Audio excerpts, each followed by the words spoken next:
बड़े बड़े आश्रम और बड़ी बड़ी व्यवस्थाएं खड़ी हो जाती हैं प्रवचन से, ये सब होता है, लेकिन प्रवचन से भगवान मिल जाए इसकी गारंटी नहीं।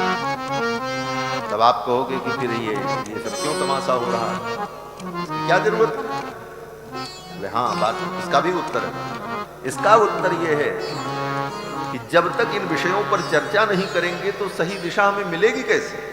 इसलिए चर्चा आवश्यक है, इसलिए ये चर्चा। नायमात्मा प्रवचने न लभ्यो न मेधया न बहुना श्रुतेन यमे वैश्वणते तेन लभ्या।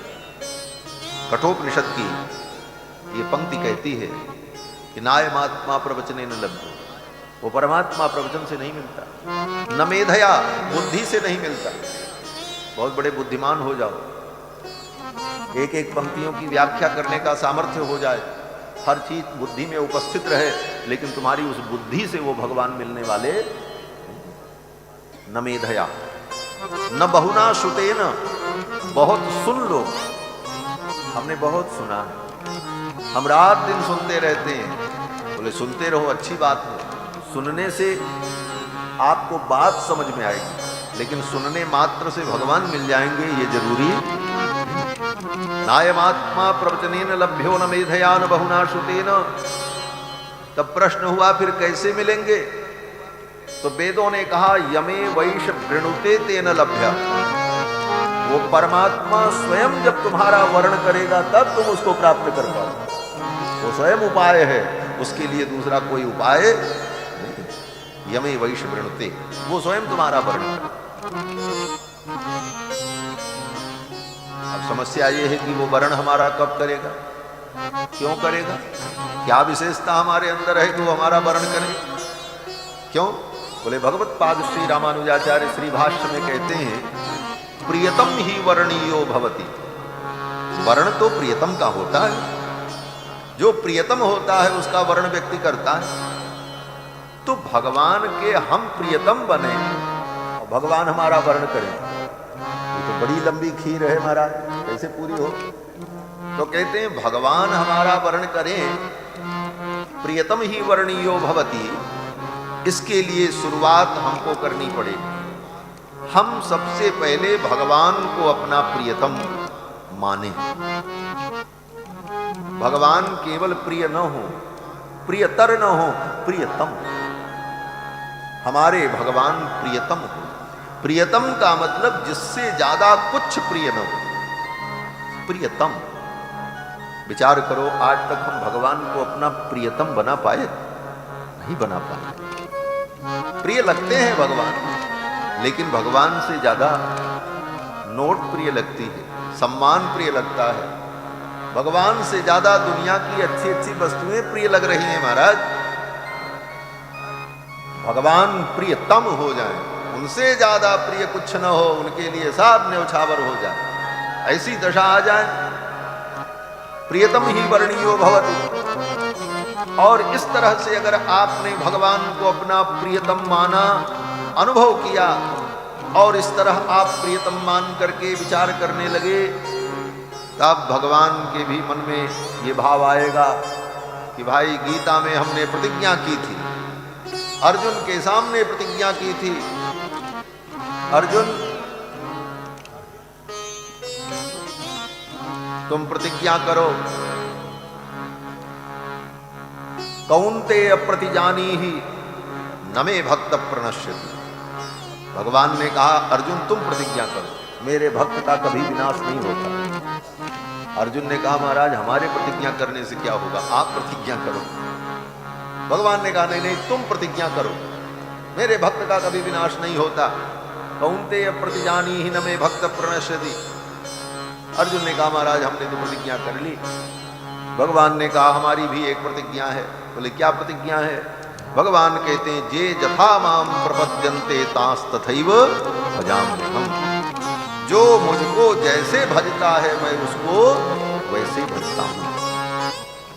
बात समझ में आ गई? नहीं आई।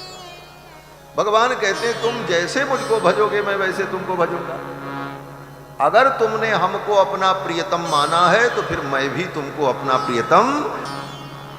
और जब भगवान हमको अपना प्रियतम मान ले तो फिर सिद्धांत आ गया, प्रियतम ही वर्णीयो भवति, प्रियतम का ही वर्ण होता है। तब तो भगवान हमारा वर्ण कर लेंगे। यमे वैश्य वृणते तेन लभ्यः। इन सारे गंभीर अर्थों को गोस्वामी पाद ने एक चौपाई में संग्रहित कर दिया। सोई जानई जहि देहु जनाई, जानत तुम्हि होय जाई, तुम्हारी कृपा तुम्हि रघुनंदन, जानहि भगत भगत उर चंदन। तो भगवान ही उपाय है, दूसरा कोई उपाय नहीं। लेकिन वे भगवान रूपी उपाय तब तक उपाय नहीं बनते हैं जब तक कोई पुरस्कार करने वाला नहीं। पुरस्कार माने सिफारिश, जिसको हिंदी में, उर्दू में सिफारिश कहते हैं, हिंदी में उसको कहते हैं कि पक्ष लेने वाला, और संस्कृत में ही आचार्यों की भाषा में उसको कहते हैं पुरस्कार। तो भगवान उपाय बनते हैं, भगवान ही उपाय है। लेकिन कब? बोले जब कोई हमारा पुरस्कार करे भगवान के साथ। गलत सही का निर्णय तो न्यायाधीश ही करेगा, लेकिन न्यायाधीश अपने मन से निर्णय नहीं करता। जब कोई वकील उसके सामने सारे विषयों को रखे, बाद प्रस्तुत करे, तब वो विचार का विषय बनेगा, तब न्यायाधीश निर्णय करेगा कि भाई इसमें क्या करना चाहिए। तो भगवान उपाय तो बनते हैं, लेकिन भगवान के सामने इन विषयों को रखे कौन वकालत करे हमारी आपकी? तो जो हमारी आपकी वकालत करे उसी को कहते हैं पुरस्कार। वो पुरस्कार वैभव, और ये कार्य कोई और नहीं करता, ये कार्य श्री किशोरी जी करती हैं, श्री जानकी जी। इसीलिए हमारे यहाँ आचार्यों ने श्री जी को पुरस्कार स्वरूपा माना। किशोरी जी जब तक पुरस्कार न करें तब तक भगवान उपाय बनने को तैयार नहीं होते। किशोरी जी हमारा पुरस्कार करें। इसीलिए गोस्वामी जी ने विनय पत्रिका में जब प्रार्थना की तो किशोरी जी से यही कहते हैं कि हे मैया, जब भगवान आपके अनुकूल हो उस समय अवसर पा करके आप मेरी भी सिफारिश कर दें। कब? कहते हैं कि जब किशोरी जी के वश में भगवान, उस किशोरी जी भगवान को अपने वश में कर लेती? बोले हाँ, कर लेती। किस प्रकार से? बोले सौंदर्येण ईश्वरम वशी करो। आचार्य चरण कहते हैं कि किशोरी जी अपने सौंदर्य माधुर्य के द्वारा भगवान को अपने वश में कर लेती और जीव को अपने उपदेश से वश में कर लेती। उभयोः वशीकरणम, जीवात्मा को अपने उपदेश से अपने वश में कर लेती हैं किशोरी जी, और अपने सौंदर्य के द्वारा भगवान को अपने वश में कर लेती। सौंदर्येण ईश्वरम वशी करो। और जब भगवान किशोरी जी के बस में हो जाएं, तब अवसर पाकर के किशोरी जी भगवान से कहते हैं प्रभु इस जीव पर कृपा कर दो। भगवान कहते ना ना, हमारा विधान बिगड़ जाएगा। हमने विधान बना रखा है, जो जस करई तो तस फल चाखा।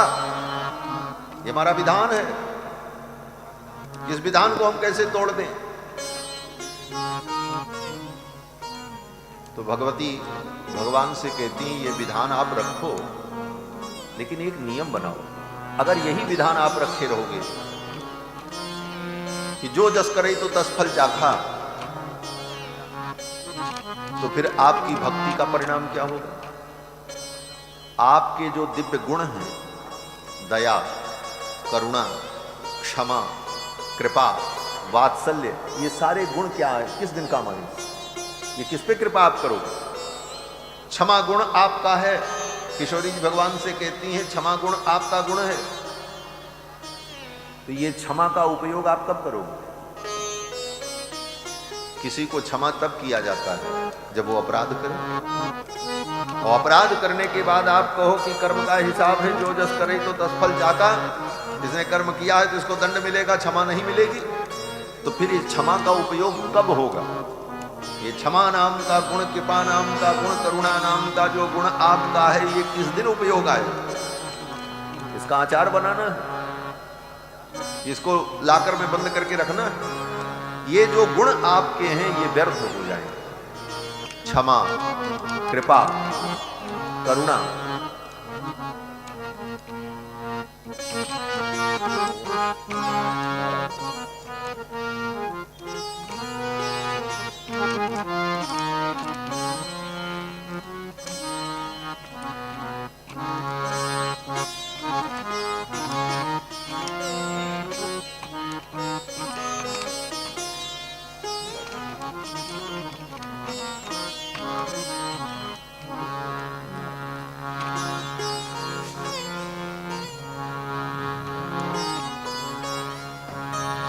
रामचंद्र भगवान की जय। भगवान के गुण क्षमा, करुणा, कृपा, ये गुण किस दिन काम आएंगे? किशोरी जी कहती हैं आपके कोई भी गुण व्यर्थ नहीं होते, तो आपके ये सारे गुण व्यर्थ हो जाएंगे अगर आप कर्म को देख करके हिसाब करोगे कि जो जस करे तो तस फल चाखा। तो फिर ये न कृपा आपकी काम आएगी कभी, न करुणा। व्यक्ति अपना कर्म करेगा, फल भोगता रहेगा, आपसे क्या लेना देना। तो ये आपके गुण निरर्थक हो जाएंगे। तब भगवान को याद आता है, श्री जी ने ठीक कहा, ये मेरे गुण किस दिन काम आएंगे? ये दया, करुणा, क्षमा, ये सब गुण, इनका उपयोग कब होगा? तो भगवान कहते मैं क्या करूं? एक तरफ तो हमने ही नियम बना रखा है, जो जस करे तो तस फल चाखा, और इस नियम के कारण हमारे गुण व्यर्थ हो रहे हैं, और इन गुणों का हम उपयोग करें तो नियम टूट जाएंगे। ऐसी स्थिति में मैं क्या करूं? तब किशोरी जी भगवान को रास्ता बताते हैं। जानकी जी कहते हैं प्रभु एक काम करो, जब अपवाद होता है तो अपवाद की एक सीमा तय कर दी जाती है। उस अपवाद का नियम उस सीमा में ही लागू होता है, उस सीमा से बाहर नहीं लागू होता। तो किशोरी जी कहती हैं कि आप ये नियम रखो, जो जस करे तो तस फल चाखा। लेकिन इसके साथ साथ कर्म करने के बाद अगर कोई सच्चे मन से आपकी शरण में आ जाए, आपकी शरणागति कर ले, आपके चरणों में समर्पण कर दे, तो उसके लिए ये नियम हटा दो। उसके ऊपर तो आप कृपा करो, उसके ऊपर तो आप करुणा करो। जन्म जन्म के उसके पाप संताप उन पर बिना ध्यान दिए उस पर आप करुणा करो, कृपा करो, आपके ये गुण सार्थक हो जाएंगे। और जो अहंकार के कारण, अभिमान के कारण, अज्ञान के कारण पाप भी कर रहे हैं और आपकी शरण में भी नहीं आ रहे हैं, उनके लिए वो नियम लागू रखो, जो जस करे तो तस फल चाखा। आपके गुणों की सार्थकता। इस प्रकार किशोरी जी भगवान को समझा करके जीवों पर अनुग्रह करने के लिए प्रेरणा करती हैं। यही किशोरी जी का पुरस्कार स्वरूप है। तो रामायण में इतिहास श्रेष्ठेन रामायणेन पुरुषकार वैभव उच्यते। इतिहास श्रेष्ठ रामायण के द्वारा पुरस्कार स्वरूपा जो भगवती श्री जानकी हैं, उनके वैभव का, उनकी महिमा का वर्णन रामायण में किया गया। बिना उनके पुरस्कार के हम जीवों का कल्याण नहीं। इन्हीं सारे भावों का अनुभव करते हुए गोस्वामी पाद किशोरी जी से प्रार्थना करते हैं, कबहु की अम्ब अवसर पाई, मेरियो सुधिद्याई भी कछु करुण कथा चला। अम्ब अवसर पाई, कबहु के अम्ब अवसर पाई,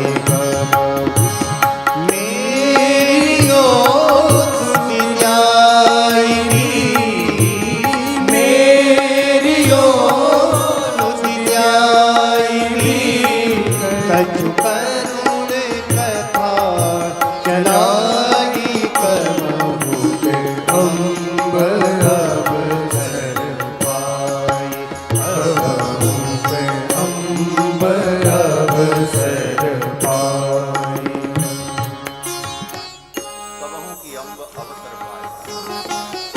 मेरियो सुध ध्यायी कछु करुण कथा चलाई। तो किशोरी जी जब पुरस्कार करती हैं तब भगवान मजबूर हो जाते हैं और जीव पर करुणा करते हैं। तो किशोरी जी जो पुरस्कार स्वरूपा हैं, उन्हीं के वैभव का वर्णन रामायण रूपी इतिहास में किया गया। ये मैं इसकी भूमिका बता रहा हूं, तो कथा तो शुरू होगी कल से। इतिहास श्रेष्ठ रामायण में उपाय स्वरूप श्री किशोरी जी के वैभव का वर्णन, और दूसरा इतिहास जो महाभारत है द्वापर युग का, उसमें उपाय वैभव का वर्णन। उपाय माने भगवान, उपाय वैभव जो भगवान है उनका वर्णन। अब एक महत्वपूर्ण और बात कह करके वाणी को विराम देंगे, कल से समय से कथा होगी। जब किशोरी जी पुरस्कार स्वरूपा होती हैं, तो पुरस्कार करने वाले व्यक्ति में 3 गुण होना चाहिए। आपकी जो व्यक्ति सिफारिश करे, आपका पक्ष ले, आपकी बात हाकिम के सामने रखकर आपको न्याय दिलाने का प्रयत्न करे, उस व्यक्ति के अंदर 3 गुण होना चाहिए। कृपा, पारतंत्र, अनन्यार्हत्वम, ये 3 गुण होना चाहिए। पहले तो उसके हृदय में आपके प्रति कृपा का भाव हो, नहीं तो किसको क्या गर्ज गई है भाई, हमारा पक्ष क्यों ले। तो किशोरी जी के अंदर कृपा गुण, तब वो हमारा पुरस्कार करें। और दूसरा गुण पारतंत्र,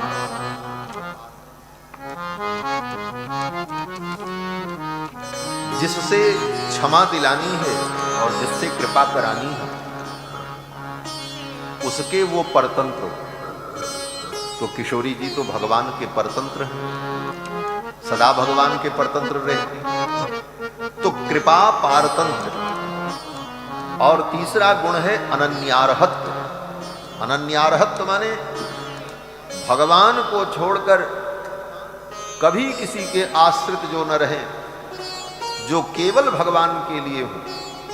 तो ये 3 गुण, कृपा, पारतंत्र, अनन्यार्हत्व, इन 3 गुणों के होने पर ही व्यक्ति किसी का पुरस्कार कर सकता है। तो ये तीनों गुण किशोरी जी में विद्यमान है, कृपा, पारतंत्र और अनन्यार्हत्व। और इन्हीं तीनों गुणों को प्रकट करने के लिए किशोरी जी 3 बार भगवान से अलग होती है। देखो, अगर वकील दिन भर न्यायाधीश के पास ही बैठा रहेगा, तो उसको कब समझाएगा अपने मुवक्किल को, कब उसको लेके पेश करेगा? उसको तो वहां से हटना पड़ेगा। मालिक के पास से, न्यायाधीश के पास से जब वो हटेगा, तभी किसी मुवक्किल पर वो कृपा करके उसके पक्ष को समझ करके, विचार करके तब वहां प्रस्तुत करेगा। और दिन भर वहीं बैठा रहे उनकी कुर्सी के बगल में, तो कुछ नहीं कर सकता। उसी प्रकार किशोरी जी भगवान से जब अलग होती हैं, तब अपने इन 3 गुणों के द्वारा, कृपा, पारतंत्र, अनन्यार्हत्व, इन 3 गुणों के द्वारा जीवों का पुरस्कार करके भगवान के चरणों तक पहुंचाती हैं। और इन्हीं तीनों गुणों को प्रकाशित करने के लिए 3 बार किशोरी जी भगवान से अलग हुई पूरी लीला। हमारे आचार्य कहते हैं कि प्रथम विश्लेषः कृपा प्रकाशनार्थ। सीता जी का भगवान से प्रथम वियोग जब हुआ, विश्लेष कब हुआ? बोले जब रावण सीता जी का हरण करके लंका ले गया, पहला विश्लेष। इस विश्लेष में किशोरी जी के अंदर जो कृपा गुण है, उस कृपा गुण का प्रकाश हुआ। अब केवल इसी एक गुण पर कथा हो, पूरी रामायण इसी में पूरी हो गई। किशोरी जी का वो कृपा गुण विश्लेष दशा में किन किन जगहों पर प्रकट हुआ, कथा तो सबको मालूम है। राम जी अयोध्या में प्रकट हुए, गुरुकुल में पढ़ने गए, विश्वामित्र जी के यज्ञ की रक्षा की, जनकपुर में विवाह हो गया, अयोध्या आने पर षड्यंत्र हो गया, राम जी को वन में जाना पड़ा, ऋषियों पर कृपा की, दुष्टों का संहार किया, रावण को मारा, अयोध्या के सिंहासन पर विराजमान हो गए, राजाधिराज हो गए। यही तो रामायण है। आदौ राम तपो वनादिगमनम हत्वा मृगम कांचन। एक श्लोक में ही रामायण हो गया। लेकिन उस रामायण के जो गंभीर रहस्य हैं, जो सिद्धांत है, जिसमें सारे वैष्णवता का रस भरा हुआ है, वह सिद्धांत तो जब आचार्यों की वाणी में हम विचार करेंगे, जो पूर्वाचार्यों ने इस पर चिंतन करके लिखा है, तब वो आनंद, वो रस प्रकट हुआ। तो किशोरी जी का प्रथम विश्लेष जो हुआ वो कृपा प्राप्त पूर्वक, कृपा को प्रकट करने की। लोग कहते हैं रावण सीता जी का हरण कर ले, ये कथा है। सीता जी का रावण ने हरण किया, ये कथा है। कथा माने कहानी है। सिद्धांत क्या है? रावण ने सीता जी का हरण किया। रावण की औकात की वो सीता जी का हरण कर ले जाए, सीता जी को ले जा सकता है? सिद्धांत पे आइए। रावण की इतनी हिम्मत होगी कि वो सीता जी को उठा ले जाए जब तक सीता जी स्वयं न चाहें? कौन सी सीता जी? बोले वो सीता जी जो रावण से स्वयं कहती हैं, नत्वाम कोर्मि दशग्रीव भस्म भस्मारह तेजसा। अरे दशग्रीव, मैं चाहूं तो अभी तुमको भस्म कर। तुम क्या समझते हो? किशोरी जी साधारण है, रावण आवे और इसे उठा ले जाए? किशोरी जी कहती हैं, जिन किशोरी जी का सामर्थ्य इतना है, वो स्वामी पाद कहते हैं, उद्भव स्थित संहारकारिणीम क्लेशहारिणीम सर्वश्रेयस्करीम सीताम न तो हम राम वल्लभाम। वो राम वल्लभा, समस्त प्रकार के श्रेय को देने वाली, उद्भव स्थित संहारकारिणी, उन सीता जी को रावण उठा ले जाए। और उसके बाद भी सीता जी ने स्पष्ट किया, रावण चाहूं तो मैं तुमको भी भस्म कर,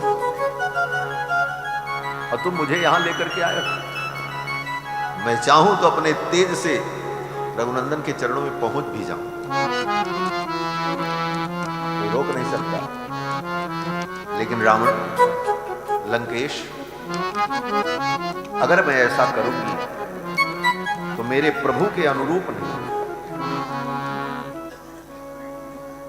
और मुझे तो ये समझ में नहीं आता, तुम ब्राह्मण होकर, ऋषिपुत्र होकर तुम्हारे अंदर ये दुर्वृत्ति कहां से आई? सोचो, जिस रावण ने सीता जी का हरण किया, उस रावण को भी कृपा पूर्वक उपदेश करती, फिर भी रावण पर कृपा करना चाहती है किशोरी। कहती हैं, लगता है तुम्हारी लंका में कोई संत नहीं है। जहां संत नहीं होते वहां दुर्बुद्धि पैदा होती है। लगता है तुम्हारी लंका में कोई संत नहीं है। ऐसा नहीं है, लंका में भी संत है, विभीषण जी जैसे संत। तुम सारिखे संत प्रिय मोरे, भगवान ने कहा। लेकिन किशोरी जी कहती हैं, हाँ हाँ याद आया, इह संतो न वासंती सतो वानानुवर्तसे। किशोरी जी रावण से कहती, लंकेश, लगता है तुम्हारी लंका में कोई संत नहीं है, और अगर हैं तो तुम उनका सत्संग नहीं करते। संत तो इस धरती पर है, लेकिन जो उनका संग करेगा, उनकी वाणी सुनेगा, उनके विचारों को मानेगा, उसका कल्याण होगा, और जो नहीं मानेगा उसका तो सर्वनाश। किशोरी जी ने कहा, संत तो लंका में भी, विभीषण जैसे संत है,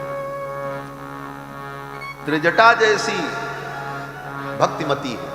त्रिजटा मामूली भक्त, कहते त्रिजटा नाम राक्षसी एका राम चरण रति निपुण विवेका। उसके अंदर भक्ति भी है, ज्ञान भी है, कर्म भी है, विवेक भी, लेकिन रावण ने इनके विचारों को ग्रहण नहीं किया। इसीलिए किशोरी जी ने कहा, इह संतो न वासंती सतो वानानुवर्तसे। इन संतों से तुम विचार विमर्श नहीं करते हो, इसलिए हे लंकेश, तुम्हारी बुद्धि आचार वर्जित। लेकिन कोई बात नहीं, कृपा पूर्वक लंका में जाकर के भी रावण को उपदेश करते किशोरी। इससे बड़ी कृपा और क्या। प्रथम विश्लेष जो किशोरी जी का भगवान से हुआ, इस विश्लेष में कृपा गुण प्रकट हुआ। जो सिफारिश करे, जो पुरुषार्थ करे, पुरस्कार करे, उसके अंदर कृपा गुण होना चाहिए। किशोरी जी ने कृपा पूर्वक रावण को उपदेश किया। और यही काम संतों का, ये संत भी जीव का पुरस्कार करते हैं। दुष्टों के घर जाकर के अपमान सह करके, कोई सुने न सुने फिर भी जबरदस्ती उनको भगवान का गुण सुना करके भगवान की ओर प्रेरित करने का प्रयत्न करते हैं। यही संतों का पुरस्कार है। संत यही पुरस्कार करने के लिए जाते हैं। नहीं तो अपनी दाल रोटी के लिए अयोध्या वृंदावन में क्या कमी है। ये गली गली में जहां चारों तरफ कुकर्म पाप और अधर्म हो रहा है, ऐसी गलियों में शहरों में घूमने की क्या जरूरत है। जैसे किशोरी जी को लंका जाने की क्या जरूरत है पापियों के बीच। लेकिन वहां भी जाने का मुख्य उद्देश्य यही था।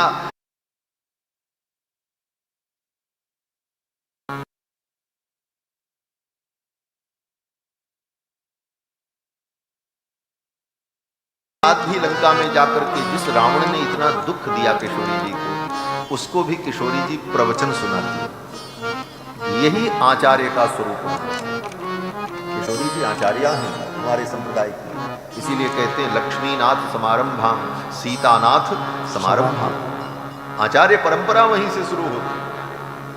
आचार्य के अंदर ऐसी कृपा होनी चाहिए कि जो व्यक्ति अपमान कर रहा है, गाली दे रहा है, उसके भी कल्याण का विचार करो। इसका कल्याण कैसे, ये आचार्य। ये नहीं कि जो तुम्हारी आरती उतारे, तुम्हारा चमर डुलावे, तुम्हारे ऊपर छत्र लगावे, उसी का कल्याण तुम करो, बाकी जो तुमसे दूर हैं उनके कल्याण का चिंतन न करो। स्वयं जा करके उनका कल्याण करो। इसीलिए आचार्य बने। आचार्य बनने का यही मतलब है। आचार्य बनने का ये मतलब नहीं है कि केवल हम पूजा के पात्र बन जाएं। आचार्य बन गए तो हम पूजा पात्र हो। किशोरी जी कृपा करके रावण को भी प्रवचन सुनाते। क्या प्रवचन सुनाया रामायण में? किशोरी जी कहती हैं कि तेन मैत्री भवतु ते यदि जीवितुमिच्छसि। रावण को प्रवचन करती हैं, सुना। तेन मैत्री भवतु ते, रघुनंदन से मैत्री कर लो, उनको मित्र बना लो। बोले आचार्य तो जीव को भगवान की शरणागति कराते हैं और किशोरी जी मित्र बना रही हैं। तेन मैत्री भवतु ते, कहते ये मैत्री ही शरणागति है। क्योंकि स्वयं भगवान ने कहा है मित्र भावेन संप्राप्तम न त्यजेयम कथंचन दोषो यद्यपि तस्य स्यात् सताम एतदगर्हितम। विभीषण शरणागति के प्रसंग में भगवान श्री रघुनंदन कहते हैं मित्र भाव से मुझे प्राप्त करो, मुझे मित्र बना, मैं तुम्हारा कभी त्याग नहीं करूंगा। बोले दोष होगा तब? भगवान कहते तुम्हारे अंदर अगर दोष भी होगा फिर भी मैं तुम्हारा त्याग नहीं करूंगा। दोषो यद्यपि तस्य स्यात् सताम एतदगर्हितम। इसलिए किशोरी जी रावण को समझाती है तेन मैत्री भवतु। राम जी से तुम मैत्री कर लो। उनके दास नहीं बन सकते, उनके शिष्य नहीं बन सकते, उनकी शरणागति नहीं कर सकते अभिमान के कारण, अहंकार के कारण, तो मित्र तो बना सकते हो। मित्र में तो बराबरी का दर्जा। राम जी को मित्र बना दो। यदि जिंदा रहना चाहते हो, थोड़ा कठोर भी कहा किशोरी जी। कभी कभी प्रवचन में कठोर भी कहना पड़ता है उपदेश करते समय। नहीं करोगे तो भोगोगे। किशोरी जी ने कहा तेन मैत्री भवतु ते यदि जीवितुमिच्छसि, यदि जीना चाहते हो तो ये कृपा गुण के प्रकाशनार्थ श्री जी का भगवान से प्रथम वियोग हुआ। और दूसरा वियोग जो हुआ, महर्षि वाल्मीकि के आश्रम में किशोरी जी चली गई। राम जी ने लोकापवाद के भय से किशोरी जी का त्याग किया। ये दूसरा वियोग पारतंत्र के प्रकाशन के लिए। और फिर वाल्मीकि महर्षि के आश्रम से आई और किशोरी जी धरती में प्रविष्ट हो गई। क्योंकि धरती से प्रकट हुई और धरती में ही चली गई। यही किशोरी जी की महिमा। महिमा शब्द का अर्थ होता है महानता, लेकिन यहां महिमा का एक बड़ा सुंदर अर्थ यह भी समझ लेना चाहिए। मही मां, मही माने धरती, धरती जिसकी मां हो वो किशोरी जी कौन है? बोले वो स्वयं महिमा है। मही मां, जिन मां के गोद से प्रकट हुई उन्हीं मां की गोद में वो समाहित हो गई। ये तीसरा विश्लेष जो था ये पारतंत्र के प्रकाशन को, यही तीन गुण जो पुरस्कार वैभव का है वाल्मीकि रामायण का मुख्य गंभीर विषय। जो बड़े बड़े विद्वान आचार्यों ने, हमारे पूर्वाचार्यों ने इन विषयों पर खूब चिंतन विचार किया है कि कृपा, पारतंत्र और अनन्यार्हत, और इन्हीं तीनों गुणों का प्रकाश रामायण में है और ये तीनों गुण किशोरी जी के गुण। इसलिए रामायण किशोरी जी का महान चरित्र। काव्यम रामायणम कृत्स्नम सीतायाश्चरितम महत। महर्षि वाल्मीकि कहते हैं ये पूरा रामायण काव्य सीता जी का महान चरित्र है। ये सीता जी का महान चरित्र। राम जी तो प्रासंगिक है, राम जी का चरित्र तो जल है। राम जी का चरित्र तो जल है, लेकिन किशोरी जी का दिव्य चरित्र उसमें मिल जाए तब तो वो अमृत के समान हो जाता है। किशोरी जी का चरित्र बिना मिले वो उसमें अमृतत्व आता ही नहीं। इसलिए गोस्वामी जी जब वर्णन करते हैं तो कहते हैं कि राम जी का चरित्र क्या है, कि राम जी का चरित्र तो सुंदर जल है। रामचरित सुंदर बर बारी। राम जी का चरित्र तो सुंदर बारी है, जल है केवल, बस। रामचरित सुंदर बर बारी। लेकिन किशोरी जी का जब चरित्र आ जाए साथ में तो सीय राम जस सलिल सुधासम। किशोरी जी के चरित्र के सहित राम जी का चरित्र तो सुधासम, अमृत के तुल्य होगा। इन्हीं गंभीर बातों को रामायण में कहा जाएगा। आगे के सत्र में कल राम जी के पावन प्रसंग में हम लोग प्रवेश करेंगे। आज बस इतना ही। पूज्य महाराज जी ने कहा था 7, 7:15 बजे तक आज कथा होगी। कल से कै बजे से होगी?